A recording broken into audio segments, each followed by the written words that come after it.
Good morning, YouTube, and welcome back to my channel. Thanks for watching. If you like the video and you want to see more, please hit that like and subscribe button. I'm trying to get to 500 subscribers. I'm at 408, so I'd like to see if I could hit that 500 pretty soon. So if you would help me out, hit that button, hit that like button, and thanks for watching. But let's get to the video. So this video is about why I bought the Aprilia versus some of the other brands like the Ducati, the CBR 1000, the R1, and so on. And then I had some questions about the maintenance cost and why someone that's in the market for a sport bike would want to buy the Aprilia versus the other manufacturers. And so the first thing I want to discuss is why the Aprilia over the typical UJM, you know, the CBR, the R1, the Kawasaki. And that's a simple question to answer, is because I've already had an R1. I've had 3 CBRs, never had a Kawasaki. I'm sure they're great bikes. I just never liked the looks of them. They weren't my favorite. So they weren't bad looking, but the R1 and the CBRs, in my opinion, looked better. So that's why I bought that one. Plus they felt a little bit more comfortable. So no rhyme or reason. That's the simplest way to say it, and that's basically why I got 3 CBRs and 1 R1 over my riding career. But when you compare this to the Ducati, and somebody did specifically ask that question, why this over the Panigale, that's a little harder to explain, and I'm gonna try to explain it as simplest as I can and as quick as I can without rambling on. But there's a couple main differences. When I went to buy this bike, I made a video that I have 4 bikes in mind, and they were, without revealing them, I ended up revealing it later, but without saying, the 4 bikes I had in mind was the CBR 1000, the new one, the R1 or the R1M, I'm not sure, and then this and the Panigale. So what happened? Well, the CBR 1000, I just eliminated it because it's too much money and I didn't feel like it was worth the $28,500 sticker price. That's ridiculous. So there goes that one. The R1, I've already owned one, so I eliminated that one only because I owned it. Then came the Ducati. So here's the thing with the Ducati versus the Aprilia. They're both great machines. I'm sure it's really hard to nitpick likes and dislikes between the two, but it came down to this. So as you know, this bike has the Akrapovic titanium exhaust system on it. It has the electronic suspension, a full zoot of electronics package, Brembo brakes, I mean carbon fiber pieces, Pirelli Diablo super Corsic tires. I mean, this thing is just like a wicked machine. But then again, so is the Ducati, right? So it's really hard to compare. But the main thing that came into play is that if you want to change anything on the Ducati, anything at all, like aftermarket pieces, it is an absolute fortune. Not to say it's cheap on this bike, because it's not, but the Ducati, it takes it to another level. For example, let's say you were going to buy the slip-on, just the canister portion of the Akrapovic exhaust for the Ducati. First of all, if you go to Revzilla right now and you type in 2021 Panigale, you know, V4, whatever, SR, standard, whatever you want to buy, a Panigale V4, and you want to buy an Akrapovic exhaust, there is none.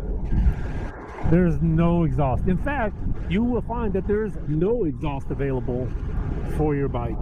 Why is that? So you go to Akrapovic website, and guess what happens when you put in Ducati Panigale V4 and you want to buy an Akrapovic exhaust from Akrapovic, right?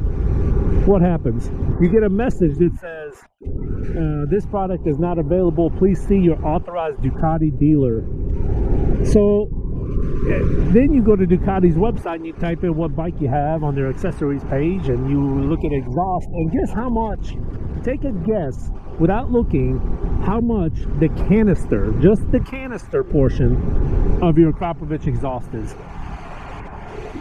Well, I'll tell you, it's $5,400, $5,400 for a canister. Unless you've gone absolutely insane, no one in their right mind is going to pay that kind of money. Unless you're just rolling in the money and you got money like that, that's cool, and more power to you.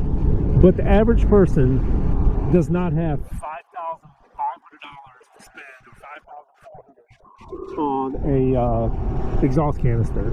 That is absolutely insane. That's just, I'm sorry, but that's just crazy. So Ducati made this monopoly with Aprilia to get exhaust made for their bike, and they are raking it in. I mean, they're asking some ridiculous amount of money. So the exhaust that's on this one, I forgot exactly how much it is, but I want to say, if you were to buy the canister, I want to say it's $1,600 for the Aprilia canister, with the pipe that leads up to the catalytic converter. I want to say it's $1,600. I could be off by a little bit, but it's somewhere in that ballpark, right? The main point is, it's nowhere near $5,500. That is absolutely insane. So if you buy a Ducati Panigale today, and it comes with the standard exhaust, and you want some better sound on yours, you're going to have to fork up that cash. Now, there might be cheaper exhausts. I don't know if like SC Project does anything cheaper, but I guarantee you it's not going to be anything like buying an exhaust for another motorcycle. The way they have that exhaust canister underneath the bike, it's just a very unique design, and I think they rake it in, and they rate people on the price of that exhaust. So bottom line is, why buy a Ducati over this? You could just be aware that if you want to change your exhaust at any point, get ready to break out your wallet, because it's gonna be an expensive ordeal. And I'm sure other pieces are the same way. I was watching a video yesterday on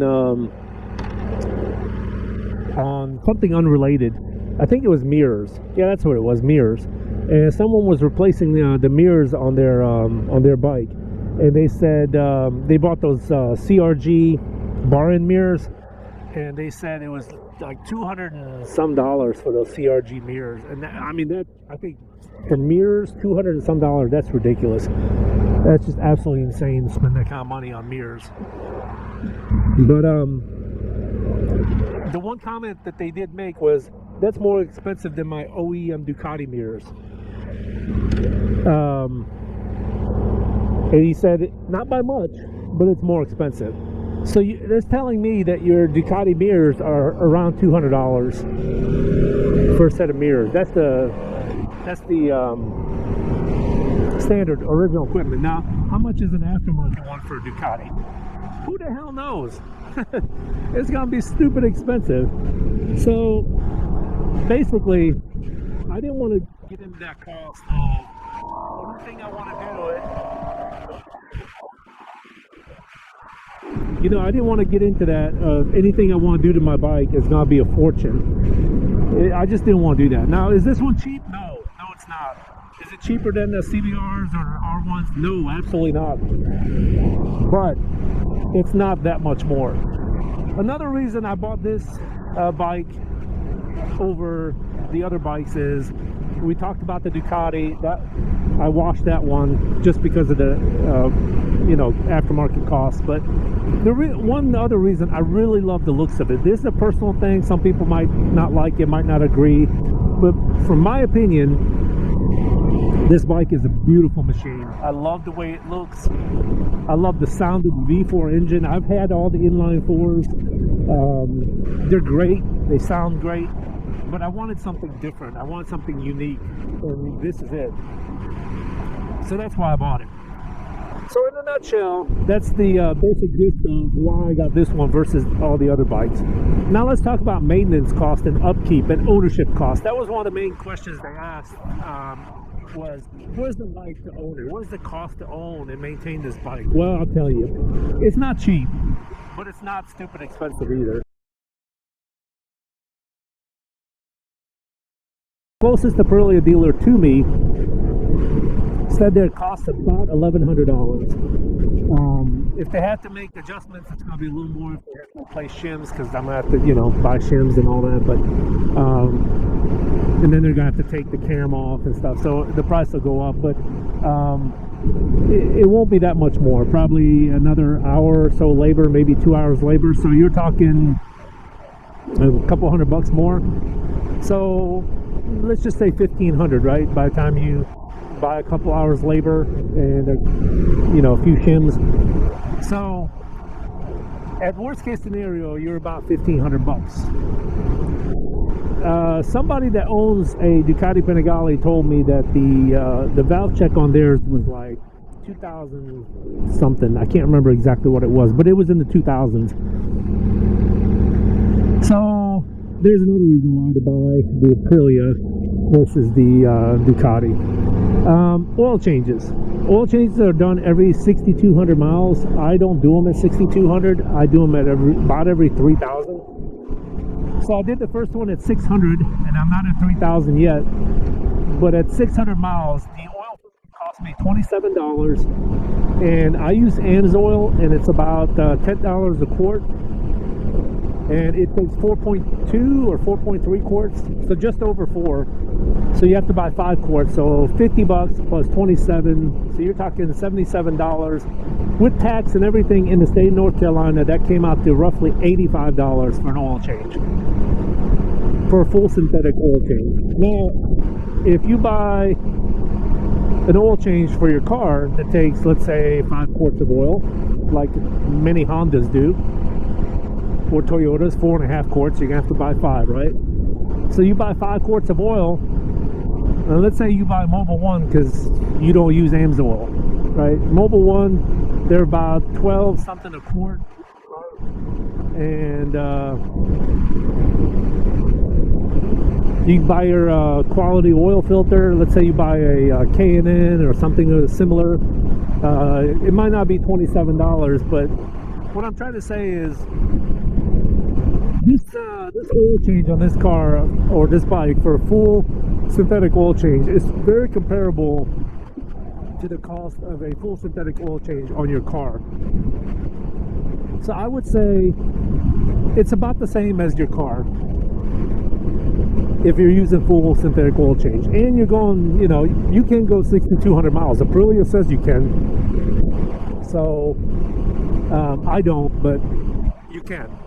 So realistically, by the time you get to at 12,400 miles, you've done 2 oil changes, right? So there you go. Other than that, what do you need on the bike? Tires. You're not going to go 12,000 miles on these super courses. So, yeah, you're going to have to swap it out to something else, right? So tires, depending on what you get, that's going to have a lot of say-so in it. If you get super courses, break out your wallet because it's going to be expensive. But you can go cheaper option and get something just as good. You can go with, let's say, the Pirelli Diablo Rosso Corsa 2s, the ones I got on the XSR 900. A great tire. They come on the Aprilia Tuono 660 and the RS 660 as standard equipment. I think there's another, I think the Panigale Back 2 as standard equipment. It's a great tire. I highly recommend it. Not quite half the cost of the super courses, but pretty close. I'd say it's 30 to 40% cheaper, and I've never had a problem with it. I think they're fantastic. I know people use them on track days, so it wouldn't be too bad, right? And that's probably what's going to go on this bike, just because I can't afford to put $600 worth of super courses on it every 3,000, 3,500 miles. That's ridiculous. So yeah, other than that, there's no other maintenance involved. That's it. So would I recommend this bike? Absolutely. It is not more costly than anything else. The one thing that will cost you is fuel. This thing is a thirsty bike. It goes through gas like nobody's business. I don't know how many miles well, let me see. Let's see if I can figure it out here.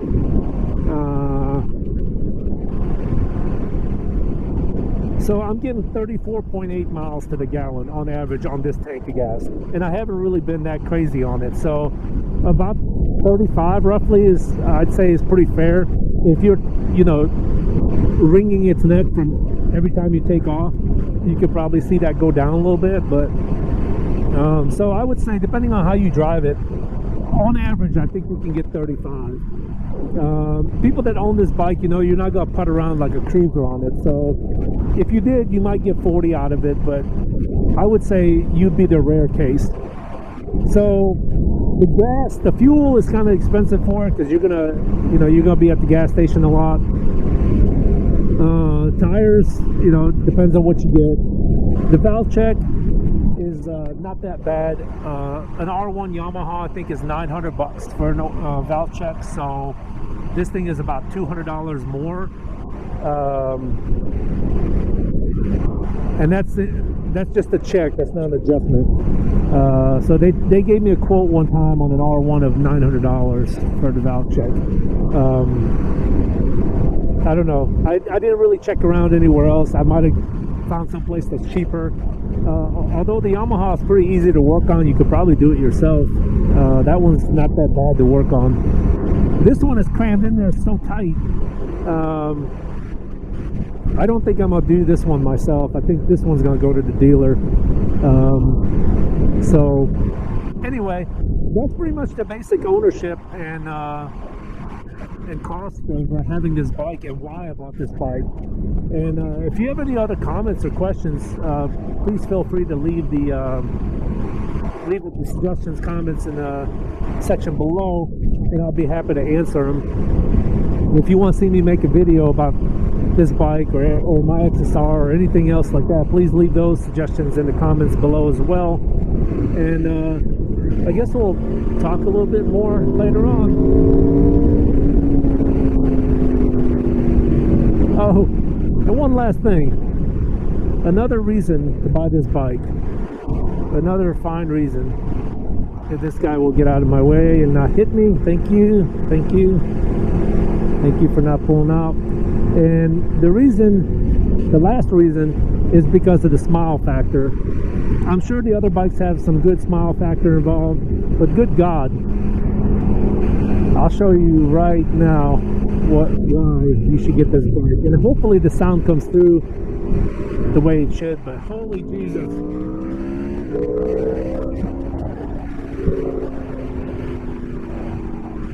If that doesn't put a smile on your face, I don't know what will. If it doesn't, you don't need a motorcycle, and you definitely don't need this one.